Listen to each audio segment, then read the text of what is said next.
they do do they know that you're after them? Yeah, All right. because they their father is technically what you would call affiliated, and he got the heads up that bad shit's gonna happen if you don't try and do the right thing. And understandable, your blood's your blood, your kin's your kin, but yeah, it's fucking you're affiliated, you're patched. I'm sorry, but that's not how this world works. You should have raised him better.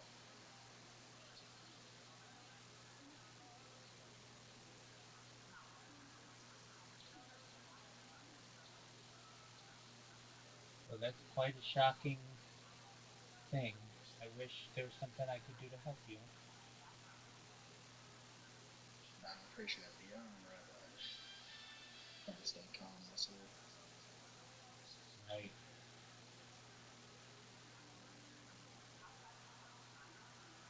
The whole reason why I came on Discord was to keep myself out of trouble.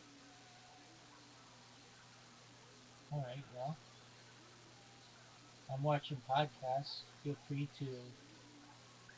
Ooh, what you watching? It's actually really good. It's on inflation. It's Lex Friedman and some MIT economist.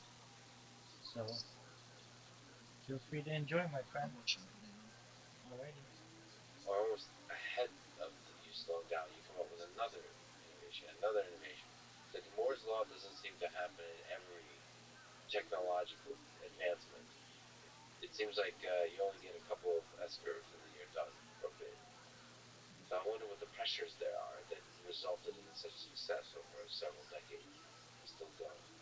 Humility dictates that nobody knows when the S curve kicks off, and you could be 20 years early or 100 years early. Leonardo da Vinci, they were Michelangelo, they were designing flying machines hundreds and hundreds of years ago. So humility says you're not quite sure when you really hit that commercial viability, and it also dictates you don't know when it ends. Like, when will the parties stop? When will Moore's law stop and we'll get to the point where there are exponentially diminishing returns on silicon performance? And when you, just like we got exponentially diminishing returns on jet engines, and it just takes an exponential increase in effort to make it 10% better. But while you're in the middle of it, then you can do things. So the reason that the digital revolution is so important is because the underlying platforms, the bandwidth of, and the performance of the components, and I say the components are the radio protocols, mobile protocols, the batteries, the CPUs, and the displays, right? Those four components are pretty critical. They're all critical in the creation of an iPhone. I wrote about it in the book The Mobile Wave, and they catalyzed this entire mobile revolution because they have advanced and continue to advance. They created a very fertile environment for all these digital transformations, and the digital transformations themselves, right? They call for creativity in their own, right? Like I think the interesting thing about, let's take digital maps, right? When you conceptualize something as a dematerialized map, right? It becomes a map because I can put it on a display like an iPad, or I can put it in a car like a Tesla. But if you really want to figure it out, you can't think like an engineer. You need to think like a fantasy writer. Like, this is where it's useful if you studied, if you played Dungeons and Dragons, and you read Lord of the Rings, and you study all the fantasy literature. Dematerialize the map. First, I put 10 million pages of satellite imagery into the map. Right, that's a simple physical transform.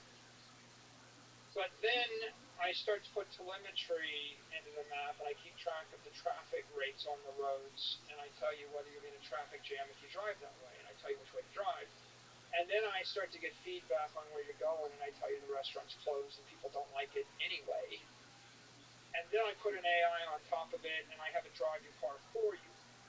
And eventually, the implication of digital transformation of maps is I get in a self-driving car, and I say, take me someplace cool where I can eat. Yeah. Right? And how did you get to that last step, right? It wasn't simple engineering. There's a bit of fantasy in there, a bit of magic. Design, art, whatever the heck you call it.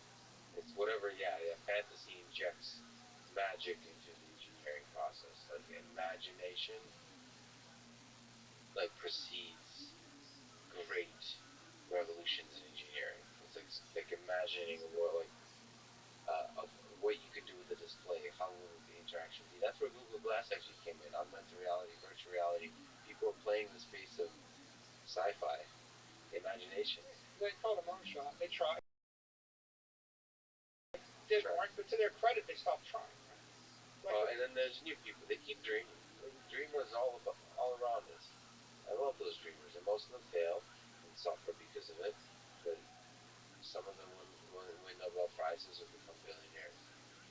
But what I would say is, if half the civilization dropped what they were doing tomorrow and eagerly started working on launching a rocket to Alpha Centauri, it might not be the best use of our resources, because it's kind of like if half of Athens in the year 500 BC eagerly started working on flying machines. If you went back and you said, what advice would you give them? You would say, it's not going to work till you get to aluminum, and you're not going to get to aluminum till you work out the steel and certain other things, and you're not going to get to that until you work out the calculus of variations and some metallurgy. And there's a dude, Newton, that won't come along for quite a while, and he's going to give you the calculus to do it, and until then, it's hopeless. So you might be better off to work on the aqueduct, or to focus on sales or something. So if I look at this today, I say, there's massive, profound environment, civilization advances to be made through digital transformation of information, and you can see them. This is the story of today. This is not the story of today, right? It's 10 years old, what we've been seeing. We're living through different manifestations of that story today, too, though. Like social media, that the effects of that is very interesting, because ideas spread even, you talk about velocity of money, the velocity of ideas keeps increasing. Yeah. So like Wikipedia is a passive store. It's a store of knowledge. Twitter is like it's like a water hose or something. It's like spraying you with knowledge whether you want it or not. It's like social media is just like this explosion of ideas, and then we pick them up, and then we try to understand ourselves, because the drama of it also plays with our human psyche. So sometimes there's more ability for misinformation, for propaganda to take hold, so we get to learn about ourselves. We get to learn about the technology that can decelerate the propaganda, for example. But is this about that kind of stuff. groupthink? But like the reality is, we're living. I feel like we're living. Pardon me? Is this about groupthink or individual thought? I think they're talking about both. Because I understand sort of the point both of them are making, but if you take the collectivized thought of most social media platforms, yes, there's a lot of ideas, but how many of those ideas have actually come to fruition? On the same hand, if you look at Hitler's nuclear program, he was trying to make a nuclear reactor as well as a nuclear bomb. If he was more concise in what he wanted to do, he would have been able to pull it off. So the collective ideas of man versus the individual ideas of man are outweighed by the physicality of the world and how you are meant to play that out and actually do it.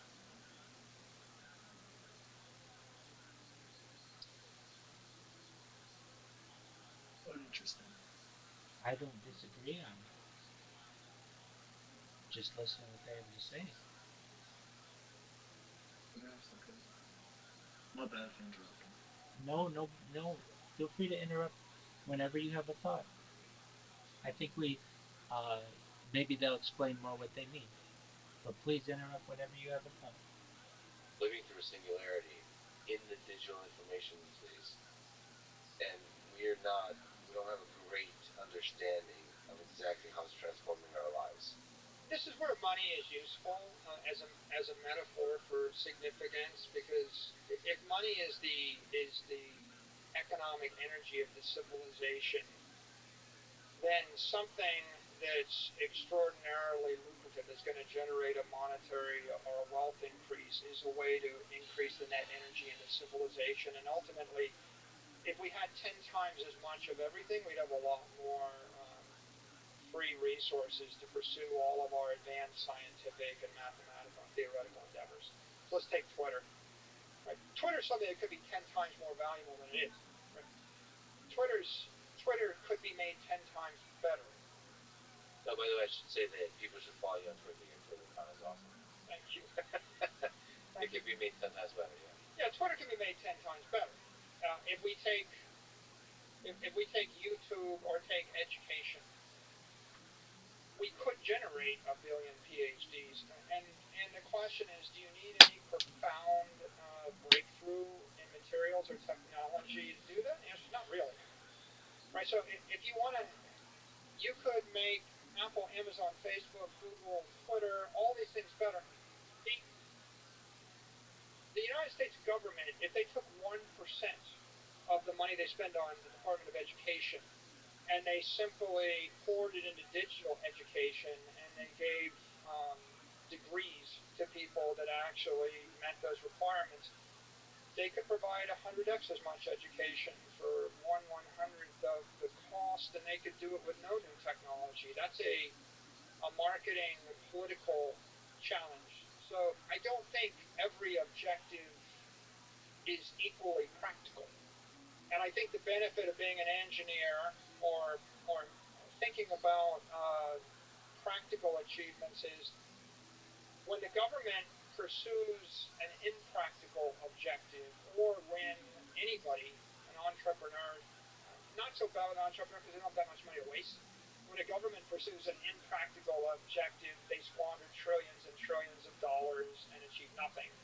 Whereas if they pursue a practical objective, or if they simply get out of the way and do nothing, and they allow the free market to pursue the practical objectives, then I think you can have profound impact on the human civilization.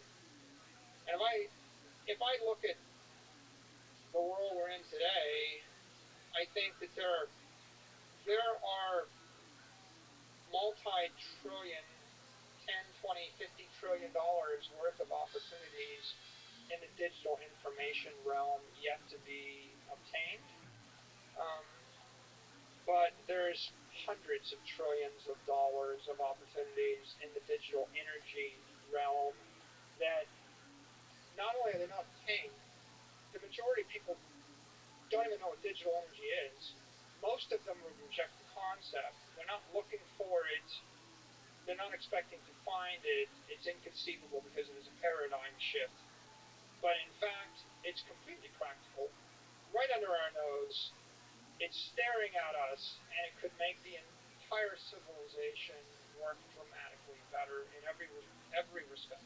So you mentioned in the digital world, digital information is one, digital energy is two, and the possible impact on the world and the set of opportunities available in the digital energy space is much greater. So how do you think about digital energy? What is it?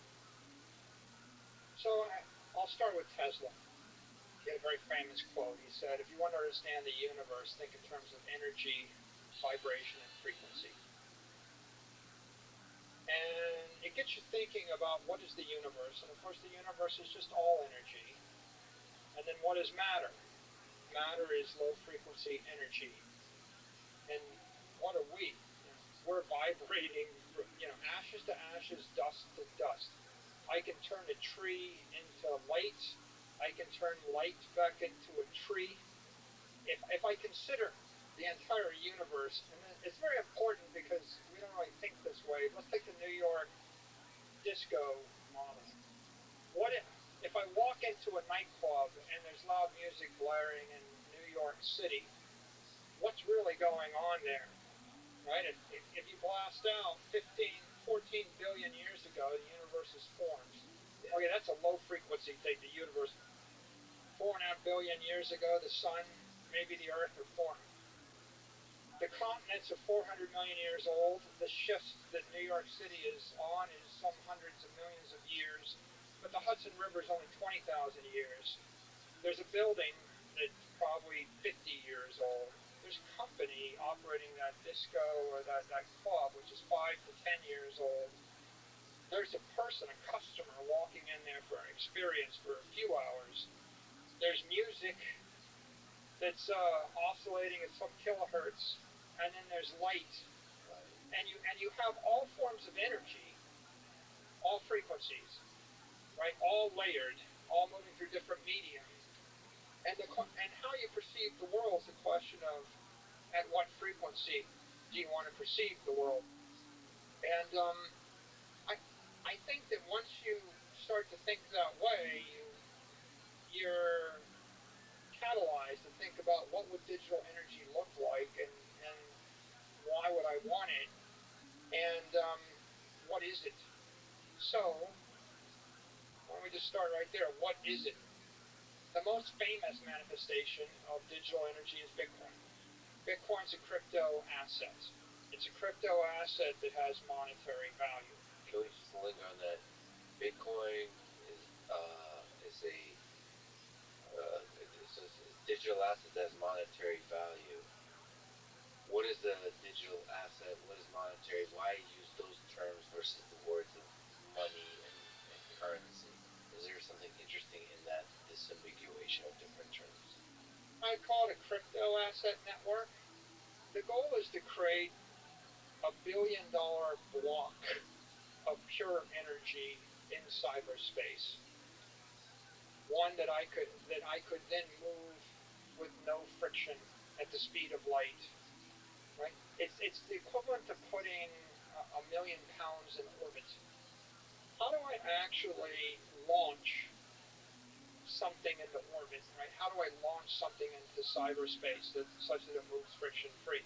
And the solution is a decentralized proof of work network. Right? Satoshi's solution was, I'm going to establish a protocol running on a distributed set of computers that will maintain a constant supply of never more than 21 million Bitcoin subdividable by 100 million Satoshis, each transferable via transferring private keys.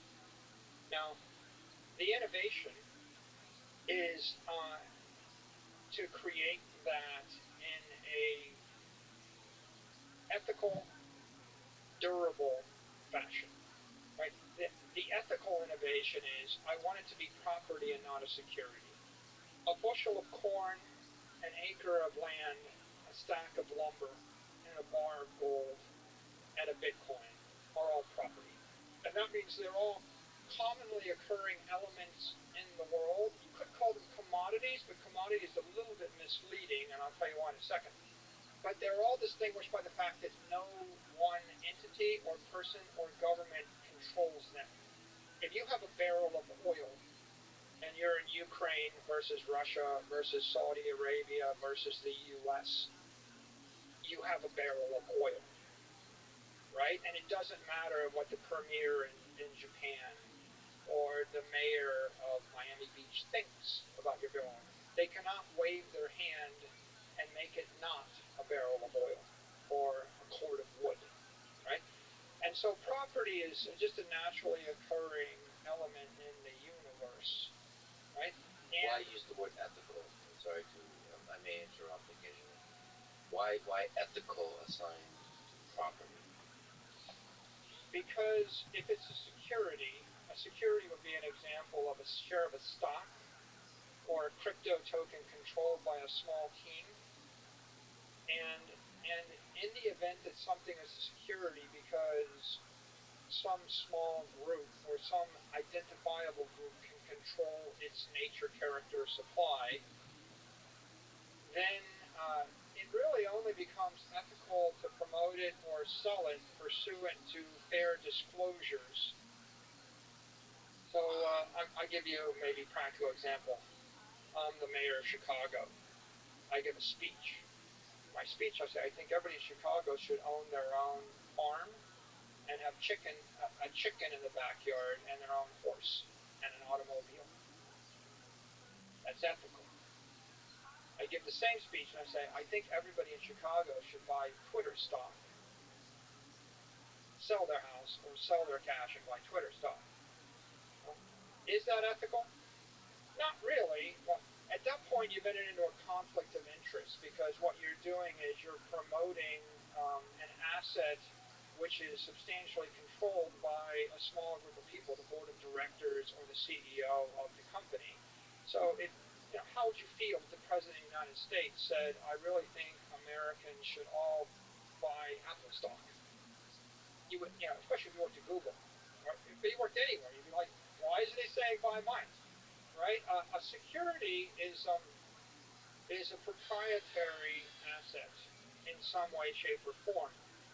And the whole nature of securities law, it starts from this ancient idea, thou shalt not lie, cheat, or steal. Okay?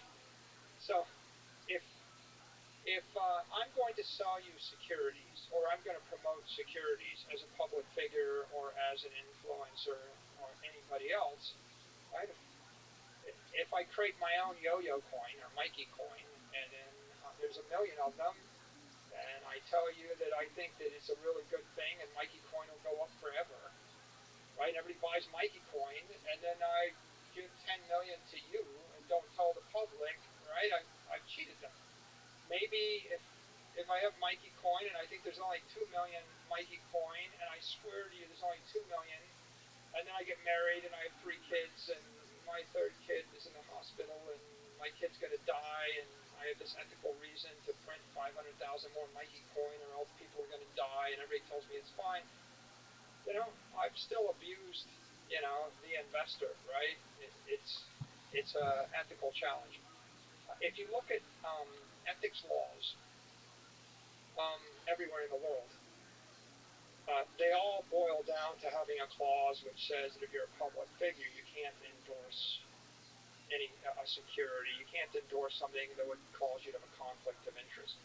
So if you're a mayor, a governor, a country, a public figure, an influencer, and you want to promote or promulgate or support something using any public influence or funds or resources you may have, it needs to be property. It can't be security.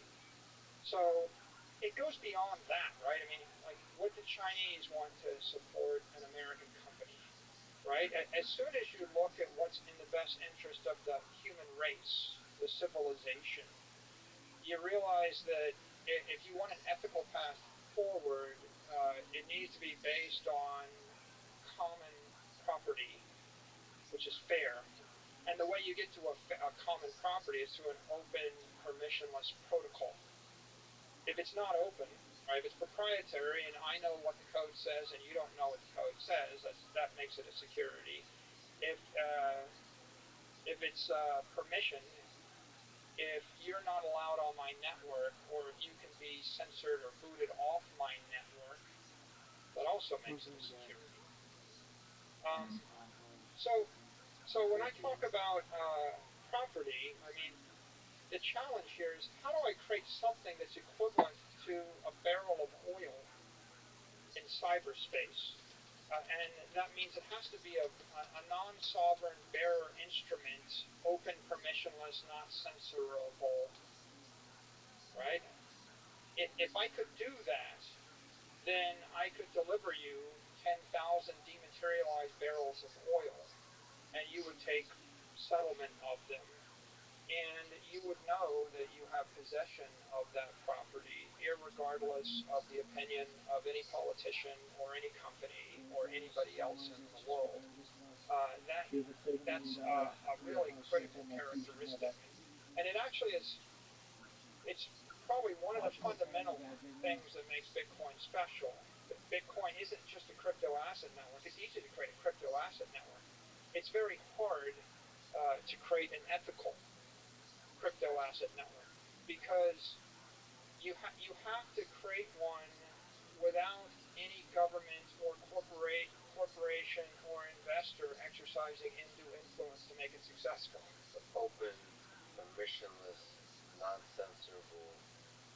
So basically, no way for you without explicitly saying so, outsourcing control to somebody else. So it's a kind of, you have full control. Even with a barrel of oil, what's the difference between a barrel of oil and a Bitcoin to you? What is the, because you kind of mentioned that both are property. You mentioned Russia and China and so on. Is the ability of the government to confiscate? In the end, governments can probably confiscate no matter what the asset is, but you want to lessen the effort involved. A barrel of oil is a bucket of physical property, liquid property, and a Bitcoin is a digital property. But it's easier to confiscate a barrel of oil. It's easier to confiscate things in the real world than things in cyberspace. Much easier. So that's not universally true. Some things in the digital space are actually easier to confiscate because just the nature of how things move easily with information, right? So I think in the Bitcoin world, what we would say is that Bitcoin is the most difficult property that the human race possesses or has yet invented to confiscate. And that's by virtue of the fact that you can take possession of it by your private keys. So, if you've got your 12 seed phrases in your head, then that will be the highest form of property right, because I literally have to crack your head open and read your mind to take it. It doesn't mean I couldn't extract it from you under duress, but it means that it's harder than every other thing you might own. If you, and in fact, it's exponentially harder. If you consider every other thing you might own, a car, a house, a share of stock, gold, diamonds, property rights, intellectual property rights, movie rights, music rights, anything imaginable, they would all be easier by orders and orders of magnitude to seize. So digital property in the form of a set of private keys is by far the apex property of the human race. In terms of ethics, I want to make one more point. It's like, I might say to you, Lex, I think Bitcoin is the best, most secure, most durable crypto asset network in the world. Is going to go up forever, and there's nothing better in the world. I might be right, I might be wrong. But the point is, because it's property, it's ethical for me to say that. If I were to turn around and say, Lex, I think the same about MicroStrategy stock, MSTR. That's a security, okay? If I'm wrong about that, I have civil liability or other liabilities because I could go to a board meeting tomorrow and I could actually propose we issue 1 million more shares of MicroStrategy stock. Whereas the thing that makes Bitcoin ethical for me to even promote is the knowledge that I can't change it. If I knew that I could make it 42 million instead of 21 million and I had the button back here, right, then I have a different degree of ethical responsibility. Now, I could tell you your life would be better if you buy Bitcoin, and it might not. You might go buy Bitcoin, you might lose the keys and be bankrupt, and your life ends, and your life is not better because you bought Bitcoin, right? But it wouldn't be my ethical liability any more than if I were to say, Lex, I think you ought to get a farm. I think you should be a farmer. I think a chicken in every pot, you should get a horse. I think you'd be better. I mean, these are all, they're all opinions expressed about property, which may or may not be right, that you may or may not agree with. But in a legal sense, if we read the law, if we understand securities law, and I would say, most people in the crypto industry, they didn't take companies public, and so they're not really focused on the securities law. They don't even know the securities law. If you focus on the securities law, that would say you just can't legally sell this stuff to the general public or promote it without a full set of continuing disclosures signed off on by a regulator. So So there's a fairly bright line there with regard to securities, but when you get to the secondary issue, it's how do you actually build a world based on digital property if public figures can't embrace it or endorse it? You see, so you're not going to build a better world based upon Twitter stock, if that's your idea of property, because Twitter stock is a security, and Twitter stock is never going to be a non-sovereign bearer instrument in Russia, right, or in China, right? It's not even legal in China, right? It's not a global, permissionless, open thing. It will never be trusted by the rest of the world, and legally it's impractical. Would you really want to put $100 trillion worth of economic value on Twitter stock if there's a board of directors and a CEO that could just get up and take half of it tomorrow? The answer is no. So if you want to build a better world based on digital energy, you need to start with constructing a digital property. And I'm using property here open, permissionless, in the legal sense. But I would also go to the next step and say property is low frequency money. So if I give you $1 million and you want to hold it for a decade, you might go buy a house with it, right? And the house is low frequency money. You converted the $1 million of economic energy into a structure called a house.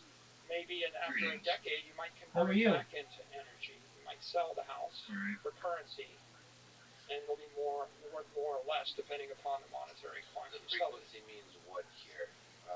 How quickly it changes state? How quickly does something vibrate?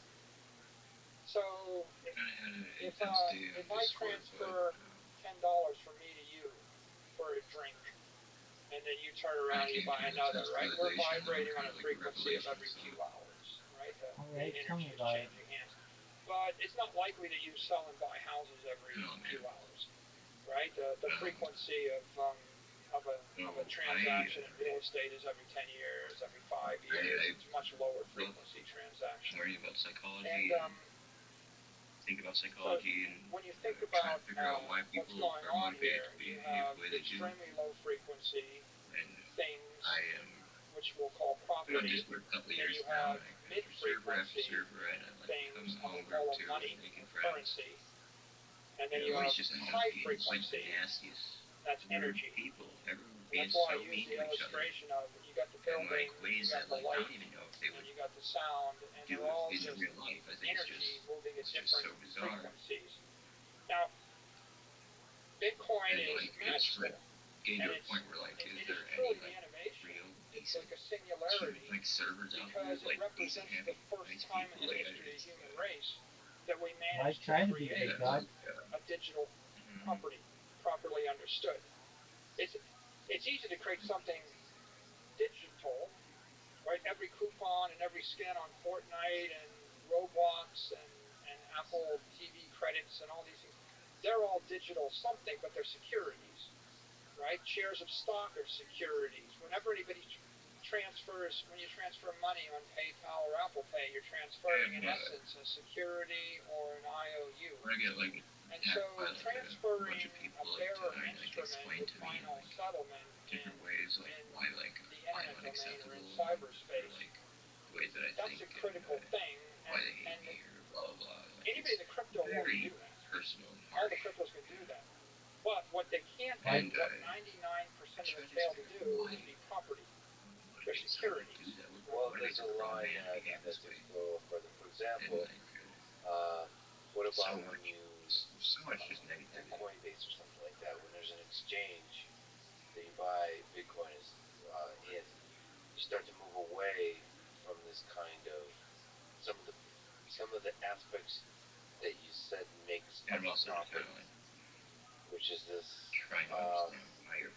non-censorable and permissionless and open. So in order to achieve the convenience, the effectiveness of the transfer of energy, you have to leverage some of these That could be. places that remove the aspects I of also think property. there's a huge So, I mean, spiritual maybe you element, can comment on that. like Let me give you a good model symbolic for that. spiritual If you element think of about like the layer one of discord. Bitcoin, It's the very the name layer of it, one is the it's a property curse settlement layer, and we're going to program, do I believe, 350,000 honestly, transactions or or like less a asking day. about 100 Discord. million transactions That a could year be. is the bandwidth on the layer one.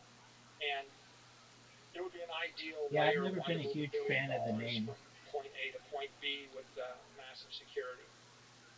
The role of the layer one is two things. One They're thing just is I watching want to move a large sum of money podcasts. through space with security. I can move any amount of Bitcoin in a matter of minutes for dollars on layer one. The second important feature of the layer one is I need the money to It's just last comes to like forever. a general understanding of I need the money indestructible, need to immortal. detach from So Discord and the not bigger let trick is not to give move my $1 life as billion much if it's from like here to messing Tokyo. with The my big stuff, trick you is know to what I move mean? $1 billion from here Yeah, I to the mean, year For just like 2140. go outside. friends and like reaching out and like Touch, interaction, And but that's like that's what we want to touch solve grass. with layer one. And the best real metaphor in New York City would be well, the I go on granite like of a shit. 6 mile walk every day out in But the you woods. want a Sorry, specific Garfield, block but you're playing. of That's true. bedrock. Oh my And how God. long has it been there? Like millions of years it's been there. And how fast do you want it to move? You don't. In fact, the single thing It's that's just most like important is that it not deflect. If it deflects normally a foot in living 100 on like years, it's too much. in your If it 30s you deflects lose an all your inch in 100 years, you friends might for not want this. that. So the layer one of Bitcoin is the foundation upon which you put weight. How much weight can you put on it? You put a trillion, 10 trillion, 100 trillion, a quadrillion. How much weight's on the bedrock train in myself to be Manhattan, a right? Think about 100-story buildings. So the real key there is the foundational asset needs to be there at all. So the fact that you can create $100 trillion layer one that would stand for 100 years, that is the revolutionary breakthrough, first time. And the fact that it's ethical, right? It's ethical and it's common property, global, permissionless. Extremely unlikely that would happen. People tried 50 times before and they all I failed. have intense They feelings tried and 15,000 emotions, and I know times that's not part of me. I don't and they've all understand been, like why they've I'm so all difficult generally together failed. against. 98% have failed, and a Like, couple have but been less other than that, successful. But what about your day? for the most part, that's an I've just been extraordinary chilling, thing. my friend. Now, Just really quickly pause just to define Watching some terms. podcasts and People pulling know fiber. layer one is that Michael's referring to is in general what people know of as the Bitcoin technology originally defined, which is a blockchain, which is a consensus mechanism of proof of work, low number of transactions, but you can move a very large amount of money. The reason he's using the term layer one is now that there's a lot of ideas of layer two technologies built on top of this bedrock that allow you to move a much larger number of transactions, um, sort of higher frequency. I don't know what terminology I'm going to use, but basically be able to use now something that is based on Bitcoin to then buy stuff, be a consumer, to transfer money, to use it as currency. Just to define some terms. yeah. So the layer one is the foundation for the entire cyber economy, and we don't want it to move fast. What we want is immortality, What'd you immortal, say? incorruptible, indestructible. I want to donate Right? you a desk and a That's what computer you chair. want, I don't want integrity one, from big the layer brother. one. I appreciate Now that. there's layer two and layer But I'm three. comfortable. Layer two I would define as an open, When I permissionless, try and say like that, I get like non-custodial start protocol freaking out in my back that and stuff. uses the But other underlying people do layer that one too. I see token for a long period of time. as its gas fee. So what's custodial mean, and how does the different markets? I've had like desks and Lightning Network. computer chairs. So I don't use Lightning them. Network would be I an like being example in bed. of a layer two, non-custodial. So the Lightning Network will sit on top of layer one. It will sit on top of Bitcoin, and it solves What's what you want to do unhealthy is about solve it? the problem of. It's well and I fine. mean, I don't want to move you're $1 in a billion hunched every position day. for What I want to very long move periods. is It's $5. I like lying down on my back. So if I want to move $5 Oh, a billion times a day, I I'm don't really fine. need I to like put lying the down on my back, entire really. $1 trillion of assets at risk every time I move $5. All I really need to What's do true is is the put $100,000 in a important channel thing. or $1 million in a channel, and then I do 10 million I don't. I transactions think where I it's have important a as Yeah. well. million I'm in dollars of agreement with risk. you. And of course, it's kind of simple. If I lower my security requirement by a factor of a million, you could probably move the stuff a million times faster. And that's how Lightning works.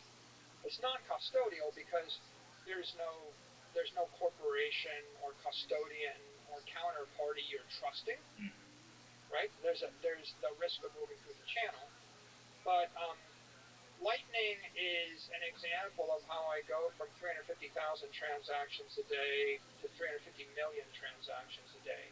So on that layer 2, you could move the Bitcoin in seconds for fractions of pennies. Now, that's not the end-all be-all, because the truth is there are a lot of open protocols. Lightning probably won't be the only one. There's an open market competition of other permissionless open source protocols to do this work. And in theory, any other crypto network that was deemed to be property, deemed to be non-security, you could also think of as potentially a layer 2 to Bitcoin. Right? There's a debate about are there any and what are they, and we can leave that Yeah, I for a just later finished time. watching But why do you think of all them the Kill as Tonys. layer 2 as opposed to contending for layer 1? Yeah, actually, if they're using their own token, then they are US layer one. 1. If you create an open Oh protocol yeah, that uses I the watch it. Bitcoin Come back token tomorrow night as the key, at then it 6 becomes a layer p.m. 2. Yeah, Right? Pacific, Bitcoin and itself, right, I'm not sure who incentivizes the its own guest is going to be. transactions It's kind with of its always own a token. surprise. That's what I mean, makes it's like it a big thing of like layer 1. helping bring positivity into my life. Actually, Okay, what's Oh, layer I love it 3 too, then? man. bring Layer 3 is joy a and happiness. custodial layer. So if you want to move Bitcoin in Also, seeing milliseconds for people's like free, dreams become true. you And, like move it doing through awesome things Binance is or just like such a Coinbase beautiful or thing to Cash see. App. I'm in This is a agreement very with you on that, my straightforward thing. friend. I mean, it seems pretty obvious when you Like think about it that there the are going to be time when hundreds of the thousands horse of layer truck 3s. driver, the trailer There may truck be horse. dozens of layer Dog, 2s. I know There you're might talking be about. Lightning is A1. That guy It's was not the fucking only so way, funny. but you I had the invent chills something. and Right? tears, man. And Like I was so proud of him. we can Dog, I forget his name, but he might be the funniest bucket pull they've ever had. He's Or the like guy who's hauling horses and the causing. guy that is like the best on a guitar. The guy who had like that blues, epic blues Not that guy. solo.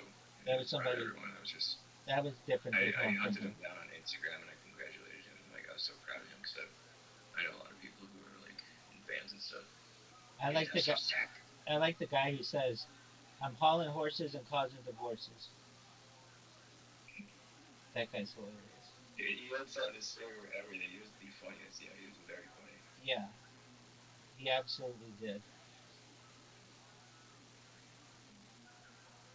Yeah. Very, very funny. Yeah, but I'm a big kids. I've watched them all. It took me like 3 months to watch all 700 and whatever episodes, but it was fun. It was worth it. I really don't like the stadium shows. Yeah, nobody does. I don't like the stadium shows. I don't like. Um, I don't think David Lucas is very funny.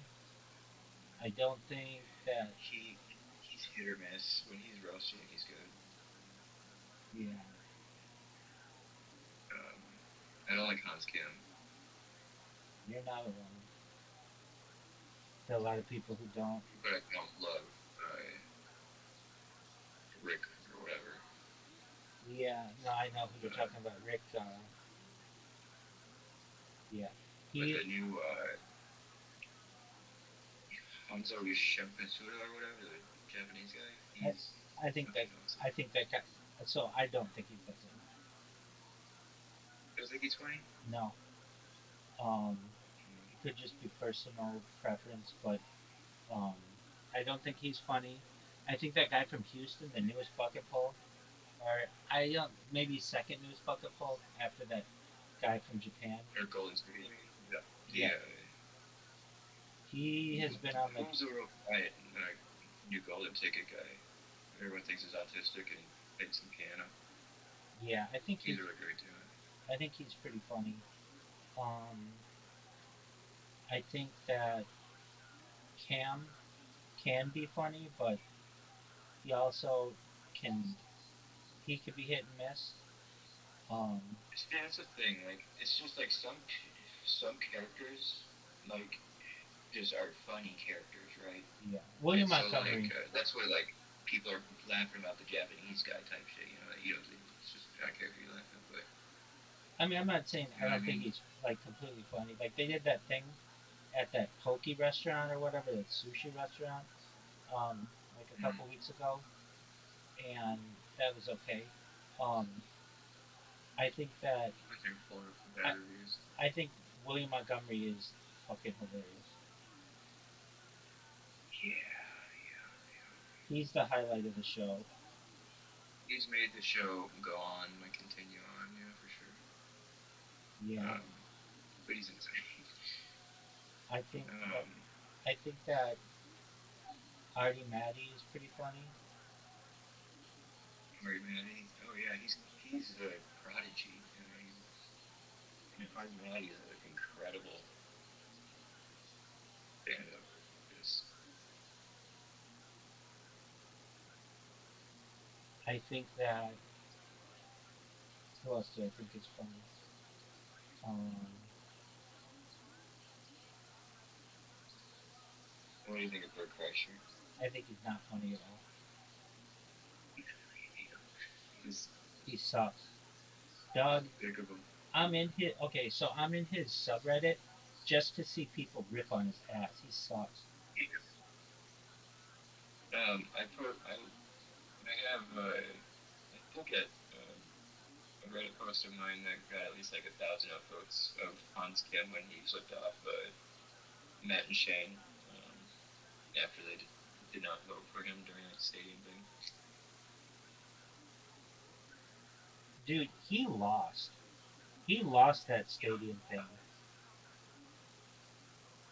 And it's rigged because I mean, I'm sure you're aware, like whenever they do any of those, like, do you think number one won? And then people cheer, or number two. It's always number two. It's like that for the. He said he even said I wouldn't let anything happen to Hans or whatever like that. It's like that for if you've ever seen the The drum off drum though, offs, exactly. Big Mike is always winning the drum offs. And did you watch the ones when they did it in LA?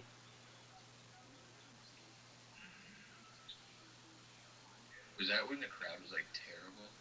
No, no, no, no. I mean, like, when did you start watching? Like, just when they've been in Oh Austin? yeah. The Comedy Store. Yeah. Yeah. Did you watch? Have you seen the ones like in LA? Yeah, with the original band. Yeah, exactly. Um, it was a different kind of show then. And when I first saw the ones, like I only had seen the ones that were like more recent, but then I saw the ones where they did at when the band would do things, and then I actually thought they were really funny. And did you ever see, like, these are real old, where they had not Iron Maiden, the Iron Patriot? Oh yeah, I've heard about the lore of that weirdo. Yeah, exactly. Those ones are fucking deep cuts, but they're hilarious. And the Iron Patriot actually came on stage, like he rushed the stage at episode like 200 something, and it like freaked Tony out like crazy. It was just really funny. And I gotta look that up. I never saw that one. yeah, so he I rushes didn't know this. he was like standing on the side of the stage forever. Yeah, he rushes Like, the stage and then just does this little wave, and Tony is literally like, "I just saw my life flash before my eyes." Like he thought he was like gonna have a gun or something, and he pretty easily could have. Um, I I very much enjoyed, believe it or not, the Iron Patriot because he gave like a little back. he gave a little background Nice. on the guests. So he'd be like, he would read their Wikipedias and then ask them really awkward things about their Wikipedias, which I kind of thought was funny. Like, because nobody else is going to press you on your Wikipedia, but this guy did. And um, he was really creepy too. I'm not saying he wasn't creepy, but there was just something about him that like I just thought was really interesting that he would um, he would just He runs a stream talking about Kill Tony still. His YouTube page. yeah, and he promotes Kill Tony even though they want nothing to do with him. And like he promoted the most recent Nashville show. I don't know. I'd like him to come back. Actually, he's weird though. He's weird. And if you okay, so the lore of him was this: he was at the first episode, and if you've ever seen the first episode, it's like really bare bones. And he offered, he said like, hey, I've got this suit that I'd like to wear that cost $6,000. I imported it from Norway. Would you let me come on? And they're like, okay, well, we guess you could be like security or something like that, like whatever. And so he was on the first like 50 episodes or something, and he he would read. He really was like a third part of the show. He was the band before the band, and he would read the people's Wikipedias and then ask them about like weird things on their Wikipedias. And sometimes if people didn't want to answer or whatever, um, it was kind of funny. So he couldn't. He had this suit that was like $6,000 that would like smell because he couldn't like wash it. It was like a plastic Iron Man suit, and it couldn't be the Iron Man suit because if it was the Iron Man suit, it was um it was a copyright infringement. So basically, he had to like be the Iron Patriot instead of Iron Man. And what the reason why he lost his job was he was annoying. Like he would annoy people and he would chime in when he shouldn't have chimed in or whatever. But that's fine. He was just kind of feeling out. You can make yourself. You can make Tony hate you real quickly if you don't know how to shut up. Right. So they brought him on another podcast. Have you ever seen Getting Doug with High with Doug Benson? Right. So they were on that show, and um, the Iron Patriot didn't about the individual. If they would have let I him, mean, he's working for them. Yeah. this guy from North Carolina, who was maybe the funniest person they've ever had on the show, was he moved from North Carolina and he was living in his car. And it was really sad because this all his guy's stories were about being homeless basically. But he was very, very, very funny. I mean, I'm like you watch his old stuff, he comes through and he's very, very funny. And they loved him. He was the male um first male regular. And he started doing tours with Tony a little bit and like opening up for people. And he actually got in a video game. He was starting to become big. But the saddest thing happened.